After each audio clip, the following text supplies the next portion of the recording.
Welcome to Strategy Saturday. I'm Charles Carillo, and today we're going to be discussing what is cash for keys. Have you always wanted to invest in real estate but didn't have the time, didn't know where to find the deals, couldn't get the funding, and didn't want tenants calling you? Since 2006, I've been buying income-producing properties in great locations that provide us with consistent passive income while we wait for appreciation in the future and take advantage of tax laws while we're waiting. And unlike your financial advisor, we invest alongside our investors in every property we purchase. Check out investwithharborside.com. If you like the idea of investing in real estate, if you like the idea of passive income, partner with us at investwithharborside.com. That's investwithharborside.com. It is advised to always speak to an attorney before evicting a tenant or performing a cash for keys procedure. Cash for keys is a method for a landlord or a bank, if they are foreclosing, to persuade a tenant to vacate a property in exchange for a set amount of money that both parties have agreed upon. Now, this is normally where I lose most non-landlords or landlords that have never had to evict a tenant.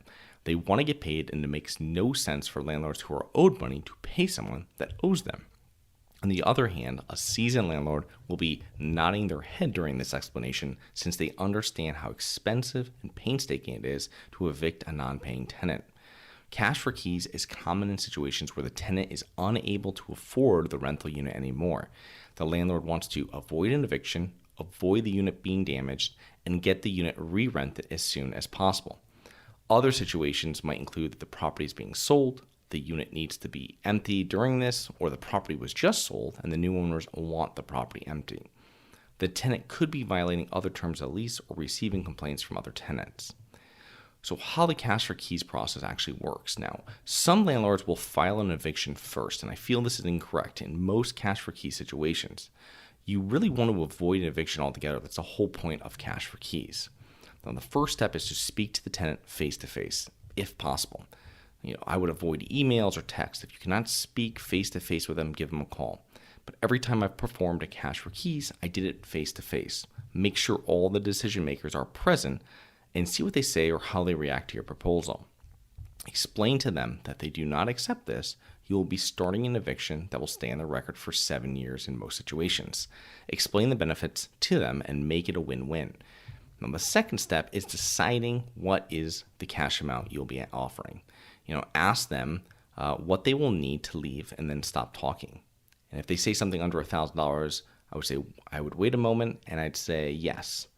But if the unit is in good condition and if they move out by, say, X date, I will also walk the unit prior to formally agreeing. Normally, you'll walk the unit quickly right then. Just make sure there is no major damage to the unit or appliances. You're not doing a full inspection of the property. You're literally going in and making sure that there's no major problems that are going to have to be repaired. Stuff that's painting, small repairs, cleaning, these are just minor things. You want possession of the unit back so you can clean it, do some small repairs, and rent it. Also, if you do not do a preliminary inspection now and you go through the process and the unit has major damages on move-out date, what are you really going to do? You can restart the process of cash for keys. You can start an eviction process. You can try to negotiate again.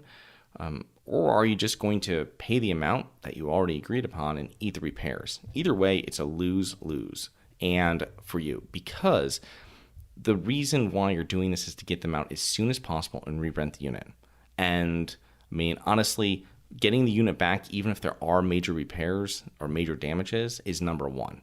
I'd rather have the unit back right away than have someone sitting there for months with or without the major repairs, the major damages. And I'd get it back, I'd fix it and get it re-rented and be done with it. You don't want them just sitting in there because you can't come to some sort of agreement. You want them out and you want to have it re-rented. Now, the preliminary walkthrough gives you an idea of the unit condition. So on move-out date, you can make sure it is the same and you are all set.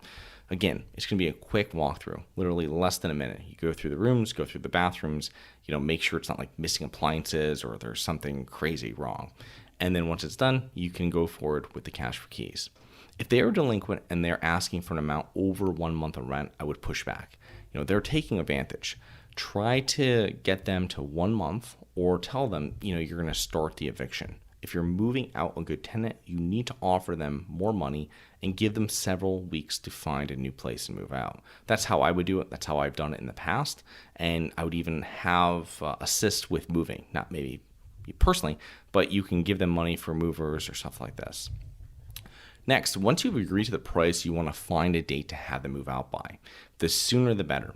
Maybe add in a bonus if they're out sooner than later. For example, $1,000 in 2 weeks or $1,200 next week. And that's going to motivate them a little more for you to get control and possession back of the unit and be done with this after you repair it.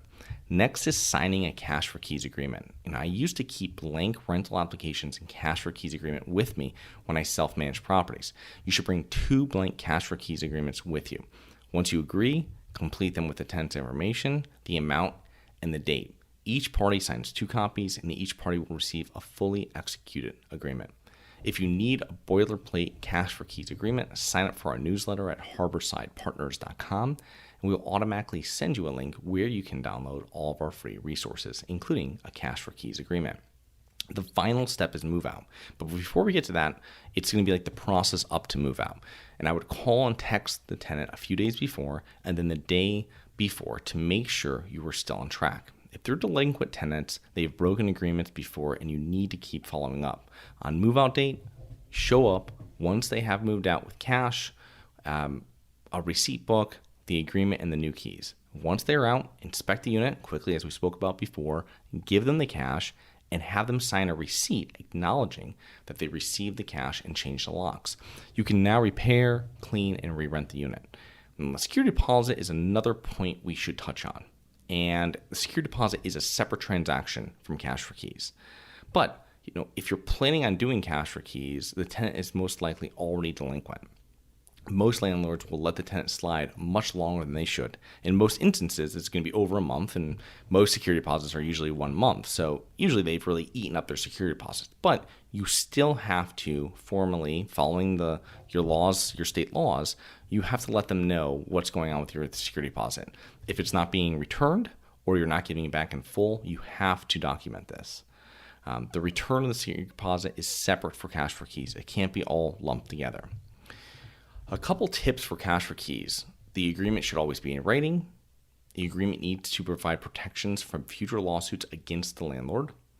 You want to have proof of the transaction. So if you're giving them cash, you want to have them sign a receipt that says they've received that set amount in cash that was on the agreement. Minimal negotiations with the tenant. I mean, this is really a gift you are offering the tenant. If they want a crazy amount of money, like $5,000 for a $1,000 a month apartment, tell them you're going to start the eviction and tell them what your limit is, like $1,000. That's your limit. That's all you can do. And because they're just unreasonable, it's going to be even cheaper for you just hopefully to do the eviction, and hopefully they'll go out sooner than later. I mean, have a more stringent tenant screening process in the future, and that will avoid you having to go through this again. What to avoid when doing cash for keys. So when you're explaining what cash for keys is and you're proposing this, don't harass the tenant or bully them into accepting. They might not accept right there on the first time. You know what I mean? It might be something that you call them back a day or two later, or you text them, hey, did you speak to your spouse about this? I mean, what are we going to do? I need to have an answer by this. I mean, this is kind of how you want to leave it. When you don't want to leave it wide open. You want to give them a deadline of this is when you're going to accept it. Now, with cash for keys or with any non-paying tenant or any tenant issues, you never change locks. You never disconnect utilities. You never remove a door. All these different horror stories you hear landlords do. This is all illegal. You cannot do it. If you ever do an eviction or anything like that, they're definitely going to side with the tenant. It's better just to follow the law. If you have any questions on what the law is, speak to an attorney. In closing, cash for keys is a great option for landlords that I've used several times myself when I used to self-manage my properties. I suggest landlords in all states utilize cash for keys, and especially in non-landlord friendly cities and states. You're going to minimize your loss of rental income, save time, and save money, both legal fees and repair costs. So I hope you enjoyed. Please remember to rate, review, subscribe. Submit comments and potential show topics at globalinvestorspodcast.com. Look forward to 2 more episodes next week. See you then.